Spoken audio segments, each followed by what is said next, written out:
Engagement நல்லபடியாக முடிஞ்சிருச்சு. மாப்பிள்ளையே tata bye by சொல்லி வழி அனுப்பியாச்சு. இன்றைக்கி ஆவணி ஞாயிற்றுக்கிழமைங்கிறதுனால பாதி பேர் வெஜ்ஜும் பாதி பேர் நான்வெஜ்ஜு தான் சாப்பிடுவாங்க. ஸோ ஒரு 2 மாமா இருக்காங்க அங்கே. ஒரு மாமா வீட்டில் நான்வெஜ் செஞ்சாங்க, இன்னொரு மாமா வீட்டில் சைவத்துக்கு செஞ்சாங்க. நம்ம என்றைக்குமே நான்வெஜ் தான்.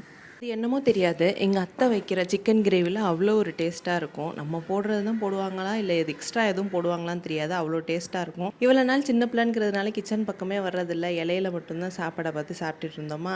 சரி இந்த தடவை நானும் வந்து பார்க்குறேன் அப்படின்னு சொல்கிறதுக்குள்ளே எல்லாமே அரைச்சி வச்சுட்டாங்க. என்ன அரைச்சிங்கன்னு கேட்டாக்க சிரிச்சுக்கிட்டே நான் அப்புறம் சொல்கிறேன் அப்படின்னு சொல்லிட்டாங்க. சரி நீங்கள் உங்கள் வேலையை கண்டினியூ பண்ணுங்கள், நாங்கள் எங்கள் வேலையை கண்டினியூ பண்ணுறோன்னு சொல்லிட்டு வீட்டுக்கு பின்னாடி குட்டி தோட்டமாட்டம் இருக்கும்.